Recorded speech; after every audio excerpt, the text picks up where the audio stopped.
Mark, were you celebrating or? Oh, for sure. Yeah, it was a lot of fun in there.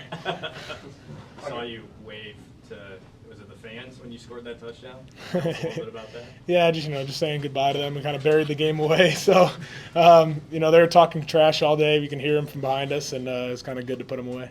You've talked about starting fast and really carrying the momentum in the second half. It just seemed like you guys, for the most part, really were just methodical in your drives. I guess what was flowing for you guys on offense, and I guess what are your kind of overall thoughts about how you guys performed? Yeah, I guess one of the questions last week that you guys were asking was just about consistency, and I feel like we really found that today. When the defense was kind of letting up some big plays at the beginning of the game, we were able to respond there offensively and kind of be the reason to be in that game at that point. And after that first quarter, we kind of really took it away, and the defense locked in a little bit. We were able to kind of run with it. We had a great pass game. We had a great pass game when we needed it. Kamari was really running it well. The line was doing a great job up front, and I feel like we were consistent throughout the entire game, which when we're a consistent team, we're a really tough team to beat.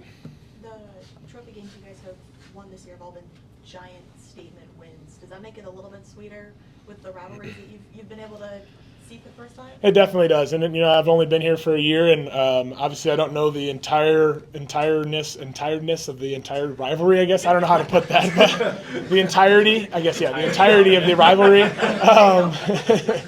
But it's been a lot of fun, especially when you get opportunities like this. Everyone's built up and ready to go for these games. To kind of put out statement wins like this, it really is a testament to how good these guys are that we have here. You mentioned there that this was, your first year here.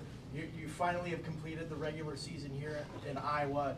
Talk about maybe your personal and your player growth from SDSU when you got on campus in Iowa City to now. What's different? How do you feel like you've improved over the course of the regular season?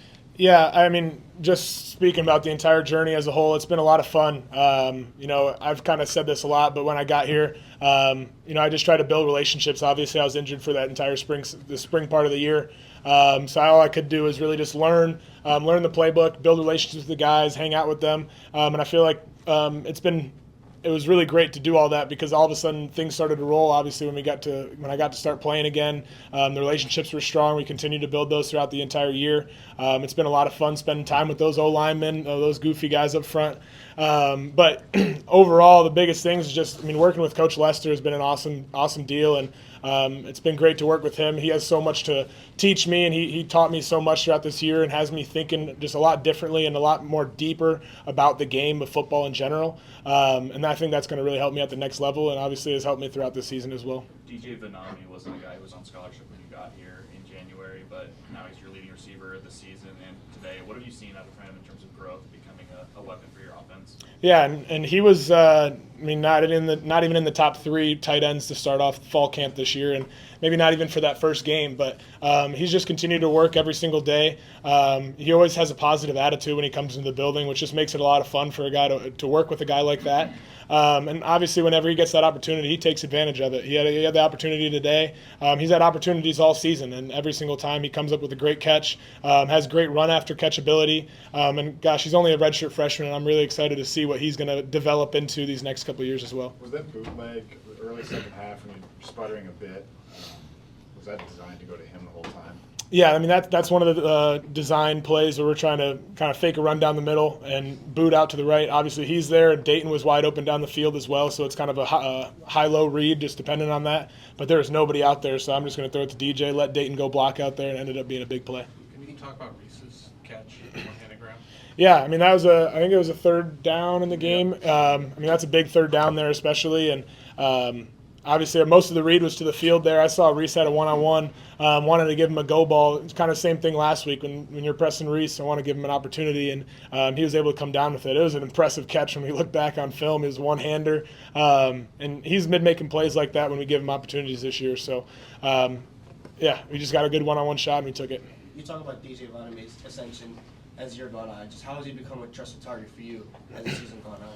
Yeah, again, I think the most most important thing when it comes to being like a trusted target like that is his hands, especially, and just kind of always knowing that if you throw him a ball, he's going to catch it, and always being in the right spot and at the right time as well. And throughout the year, when he gets into the game and when he gets into practice, he's always on top of his stuff, and he's always running the right routes. He's always consistent with how he works every single day, and I think that's the biggest thing, and how we've built trust and how the coaches have begun to trust him as well.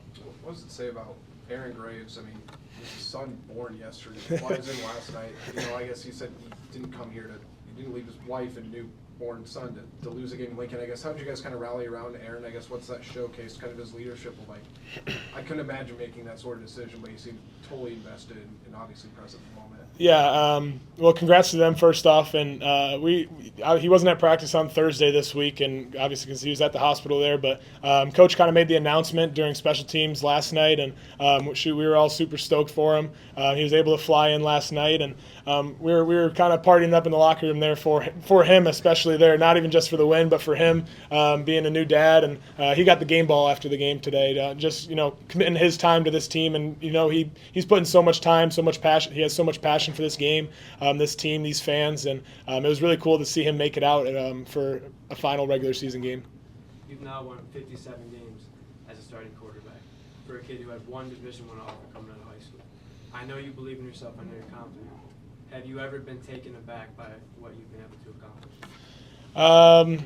I think since I've still been in it, I haven't really thought about it too much. But it's been an incredible journey. All the relationships, all the people that have kind of helped me along this way. I've had tons of coaches that made huge impacts in my life and along my journey, and it's been a really great thing. And I'm sure once my college career's end, I might have a chance to take a second, really look back at all those wins and all those games and all the fond memories that we've had. But you still got another one to go. You hurt your shoulder in the second quarter, or just later on. It looks like it was lingering. You respond 3 plays later with a quarterback sneak going into the score. How proud are you of your toughness, and how have you seen it grow this season in your second home? Yeah, I mean, I had a couple of I guess injuries throughout the year, and been able to tough through those. But I'm the type of guy that never wants to leave the field, and I'm always going to want to fight through anything that's kind of going through, going what I'm going through. And I don't want to leave those guys in the field. I want to work hard for them. I want to continue to push for them. And that was just kind of a stinger on the field. Kind of went away after a couple of plays, but I mean, again, that's one thing that I'm going to tough through. I want to stay on the field with my guys and continue to push through whatever we're facing. Why is that so important in a rivalry game like Nebraska? Yeah, I think it shows just toughness to the other guys, and kind of knowing that you're going to have to play through injury when you're playing a game like this. This is such a physical game, especially at the Big Ten level. Everyone's hurting, especially week 12 or week 14 or whatever it is. You're going to be fighting injuries a little bit, but it's a matter of how tough you're going to be and fight through those injuries. And guys really can continue to believe in you when you fight through injuries like that. All right, thanks, Mark. All right, last question. I would ask you after the bowl game, but I probably won't be there. I got to talk to your parents before the game. What have they meant to you in your life? Yeah, I mean, they've been a huge support to me. I don't think my dad has missed an entire game in my entire career. Obviously, my mom has tried to be at every single game, but there's been some things that have come up. But they've been a huge support. They've traveled multiple hours across the country. They've driven 12, 15 hours sometimes. All the time that they've just given to me and all the support they've given me, all the love, I can't thank them enough. All right, thanks, Mark.